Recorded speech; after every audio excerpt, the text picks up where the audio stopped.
দেবর ও ভাবি সকল পর্ব একসাথে। রাঙামাটির পাহাড় ঘেরা এক গ্রামে সদ্য বিয়ে হয়ে এসেছে মেঘলা।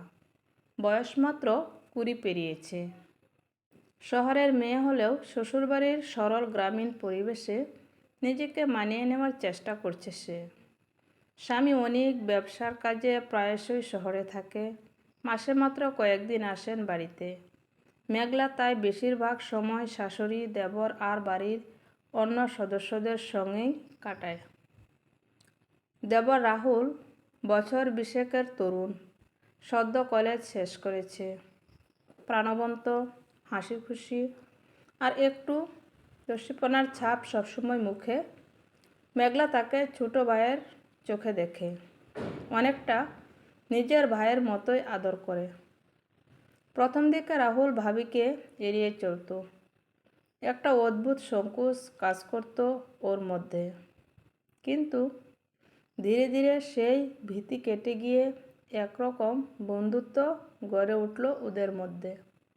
একদিন বিকেলে উঠোনে বসে কাপড় শুকাচ্ছিল মেঘলা। রাহুল এসে পাশে বসে বলল, ভাবি, আজ আপনি গানের আসরে যাবেন। গান হবে। হ্যাঁ, স্কুলের পেছনের মাঠে।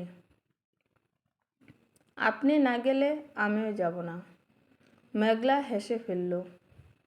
তুই কি না গেলে পুরো অনুষ্ঠানটাই বন্ধ হয়ে যাবে। ভাবি, আমি না গেলে আপনি কার সঙ্গে যাবেন? এই প্রশ্নে কিছুটা থেমে গেল মেঘলা। সত্যিই তো, শ্বশুরবাড়ির এক গ্রামে সে এখন একা এক নারী, আর তার স্বামী তো বেশিরভাগ সময় অনুপস্থিত।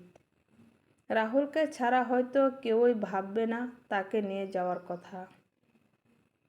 আস্তে আস্তে মেঘলার অভ্যস্ত জীবনে রাহুল হয়ে উঠল এক আশ্রয়।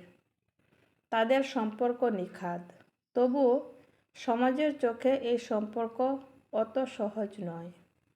কিন্তু এমন এক সন্ধ্যা আসবে যেদিন রাহুলের মনের গোপন কষ্ট ছুঁয়ে যাবে মেঘলার হৃদয়কে। একটি সম্পর্ক যেখানে কোনো ভুল নেই, তবুও হাজারো প্রশ্ন। মেঘলার বিয়ে হয়েছে প্রায় 1 বছর, কিন্তু এই 1 বছরে স্বামী অনিকের সঙ্গে সে কাটাতে পেরেছে মাত্র কটি মাস। শহরের ব্যবসা আর কাজের চাপ, এই অজুহাতে সে আর ফিরে আসে না ঠিক মতো। ফোনেও খুব একটা কথা হয় না।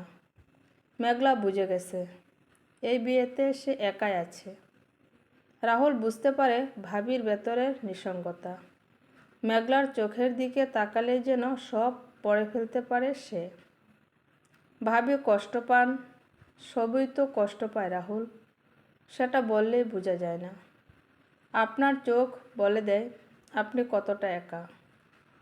মেঘলা চমকে উঠে তাকায় তার দেবরের দিকে। কি অবলীলায় ছেলেটা তার মনের কথা বলে দিল। কিন্তু সেটা কি শুধু সহানুভূতি, নাকি কিছু অন্যরকম অনুভূতি? একদিন সন্ধ্যায় বৃষ্টির পর রাহুল তার হারমোনিয়াম নিয়ে মেঘলার ঘরের সামনে এসে বসে। মেঘলা জানালা দিয়ে তাকিয়ে থাকে, রাহুল গাইতে থাকে। চোখ যে মনের কথা বলে, সেই চোখে আমি হারিয়ে যাই। মেঘলার চোখ ভিজে যায়। এ গান সে আগে শুনেছে, কিন্তু আজ যেন গানের প্রতিটি শব্দ তার হৃদয়ে গেঁথে যায়। রাহুল তাকিয়ে থাকে আর ভাবে, এই অনুভব কি সত্যি শুধু ভাবির প্রতি শ্রদ্ধা, নাকি এর চেয়েও বেশি কিছু? গ্রামের মানুষ চোখে আঙুল দিয়ে না দেখালেও কথা বলতে ছাড়ে না। ভাবি দেবর একসাথে এতটা সময় কাটায়, ভালো লাগে না? অনেক ভাই তো বাসায় থাকে না, রাহুলকে একটু বেশি কাছাকাছি পায় নাকি? মেঘলা বুঝে ওঠে সে আর স্বাভাবিক সেই সমাজের চোখে। সে রাহুলকে বলেন, তুই দূরে থাক রাহুল, আমি তোর ভাবি, এই সম্পর্কটুকুই থাক। রাহুল কষ্ট পায়, বলে না কিছুই, শুধু চোখ নামিয়ে নেয়। রাতে রাহুল ডায়েরি লেখে, তাকে ভালোবাসি, কিন্তু সেই ভালোবাসা আমার অধিকার নয়। আমি শুধু তাকিয়ে থাকি, দূর থেকে, চুপচাপ। পরদিন সকালে মেঘলা সেই ডায়েরি দেখে পড়ে ফেলে তার মনের কথা। চোখ দিয়ে গড়িয়ে পড়ে দুটি অশ্রু। সে জানে এই ভালোবাসা পবিত্র, তবুও এই ভালোবাসা সমাজে নিষিদ্ধ। 3 মাস পর হঠাৎ বাড়ি ফিরে আসে অনিক। চোখে মুখে ক্লান্তি, যেন জীবনের প্রতি তার কোনো আগ্রহ নেই। মেঘলা জিজ্ঞেস করে, তুমি এতদিন কোথায় ছিলে?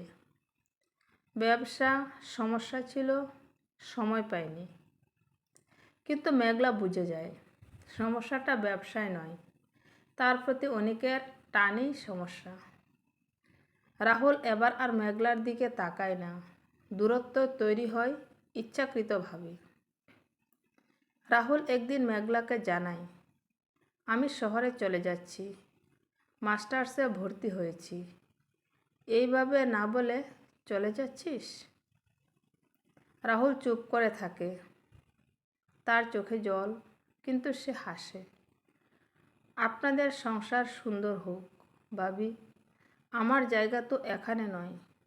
মেঘলা থেমে যায়, কিছু বলতে পারে না। রাহুল চলে গেলে মেঘলার জীবনে আবারও নেমে আসে শূন্যতা। অনেক দিন দিন আরও উদাসীন হয়ে পড়ে। রাতে ঘরে ফিরে নিজের ফোনে ব্যস্ত। আর দিনের পর দিন মেঘলার দিকে একটা কথাও নেই। একদিন মেঘলা অনিককে জিজ্ঞেস করে, তুমি কি আমায় ভালোবাসো না? অনিক একটু না চমকে উত্তর দেয়, ভালোবাসা নিয়ে প্রশ্ন করো না মেঘলা, তোমার যত্ন নিই, এটুকুই যথেষ্ট। 2 বছর পর আবারও ফিরে আসে রাহুল। এবার সে শহর থেকে সরকারি চাকরিতে নির্বাচিত হয়ে ফিরেছে।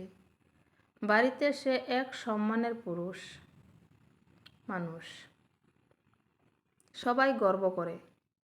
মেঘলা তাকে দেখে, কিন্তু বলার মতো কিছুই নেই। তাদের মধ্যে একটা নীরব সম্পর্ক, যা কারো চোখে পড়ে না, কিন্তু হৃদয়ে গেঁথে থাকে। রাহুলের জন্য বিয়ের প্রস্তাব আসে। ছেলে চাকরিজীবী, ভালো পরিবার, সুন্দর মুখ। রাহুল কিছু না বলেই রাজি হয়ে যায়। মেঘলা শুনে চুপ করে থাকে, হাসে, অথচ বুকের ভেতরটা ফেটে যায়। রাতের নির্জনে সে ডায়েরিতে লেখে, যে ভালোবাসা আমার ছিল না, সে চলে যাচ্ছে আমার না বলা গল্প নিয়ে। একদিন অনেক গভীর রাতে মেঘলাকে বলে, আমার এক সময় আরেকজন ছিল, হয়তো এখনো ভুলিনি। মেঘলা অবাক হয়ে তাকায়। তবে এখন আর কিছু বদলানো যাবে না, আমরা কাগজে স্বামী স্ত্রী, সেটাই থাকবো। মেঘলার ভেতরের সব অনুভব যেন হিম হয়ে যায়। সে বুঝে এই সংসারে সে শুধু উপস্থিত, ভালোবাসার জায়গায় নয়। রাহুলের বিয়ের আগে সন্ধ্যায় তারা একান্তে দেখা করে। রাহুল বলে, আপনি জানেন আমি আপনাকে ভালোবাসতাম। মেঘলা চোখ বন্ধ করে ফেলে, জানি রাহুল, আমিও তো সেই ভালোবাসা অনুভব করতাম, তবে সেটা সমাজের জায়গা ছিল না, কেবল মনের ভিতরে ছিল। দুজনের চোখে জল, কিন্তু তারা কেউ কাউকে ছুঁয় না। এই ভালোবাসা স্পর্শহীন, তবুও গভীর। রাহুলের বিয়ে হয়, বউ এসে ঘরে প্রবেশ করে। মেঘলা হেসে নতুন বউকে অভ্যর্থনা জানায়, কিন্তু জানালার পাশে দাঁড়িয়ে সে আড়ালে কাঁদে। ভালোবাসার মানুষ এখন আর তার জীবন নয়, অন্য কারো ঘর। 10 বছর পেরিয়ে গেছে। মেঘলা এখন 2 সন্তানের মা। অনেক এখনও ব্যস্ত মানুষ। সম্পর্কটা একই রকম শীতল। রাহুল মাঝে মধ্যে আসে, কিন্তু সবসময় ভদ্র ভাইয়ের মতো ব্যবহার করে। একদিন তারা দুজন ছাদে বসে। আপনার চোখে এখনও সেই শূন্যতা দেখি ভাবি। তুই তো চিরকালেই সেটা দেখে নিতে পারিস রাহুল। দুজনেই একসাথে হেসে ওঠে। হাসির মধ্যে এক সমাপ্তি, এক গ্রহণযোগ্যতা। মেঘলা ডায়েরির শেষ পাতায় লেখা থাকে, ভালোবাসা মানে সবসময় পাওয়া নয়, কখনো কখনো হারিয়ে গিয়েও ভালোবাসা রয়ে যায় জীবনের চিরন্তন ছায়া হয়ে। আমি একজন ভাবি ছিলাম, সে একজন দেবর ছিল। আমাদের সম্পর্ক শুদ্ধ ছিল, নির্বাক ছিল, তবুও গভীর ছিল। রাহুলের স্ত্রী প্রজ্ঞা খুব চটপটে ও বুদ্ধিমতী। সে লক্ষ্য করে রাহুলের চোখে এক ধরনের অতৃপ্তি আছে। একদিন সে সরাসরি জিজ্ঞেস করে, তুমি কি কাউকে ভুলতে পারোনি রাহুল? রাহুল কিছু না বলে জানালা দিয়ে আকাশের দিকে তাকায়। প্রজ্ঞা বুঝে যায় তার স্বামী হয়তো এখনও অন্য কারো গল্পের মধ্যেই আটকে আছে। গ্রামের কিছু মহিলারা কুৎসা রটাতে থাকে, ভাবির সঙ্গে রাহুলের কি যেন একটা ছিল। এইসব গুজবে মেঘলার হৃদয় ভেঙে পড়ে। তবুও সে মুখ খুলে না, কারণ সে জানে তার নীরবতাই তার সবচেয়ে বড় প্রতিরক্ষা। হঠাৎ করে রাহুল ও অনিকের মা স্ট্রোক করে মারা যান। তার মৃত্যুর আগে তিনি শুধু একবার মেঘলার হাত চেপে ধরে বলেছিলেন, তুই ভালো মেয়ে, সব কিছু জানি আমি, তুই শক্ত থাকিস মা। এই বাক্য মেঘলার ভিতরটা নাড়িয়ে দেয়। তিনি কি সব বুঝতেন? তাহলে সমাজের চোখে অন্যরকম সম্পর্ক আসলে একজন মায়ের চোখে এতটা পবিত্র হতে পারে? শাশুড়ির মৃত্যুর পর একদিন পুরনো আলমারি ঘাঁটতে গিয়ে মেঘলা পায় রাহুলের একটি চিঠি, যেটা সে লেখা রেখেছিল বিয়ের আগের রাতে, কিন্তু দেয়নি।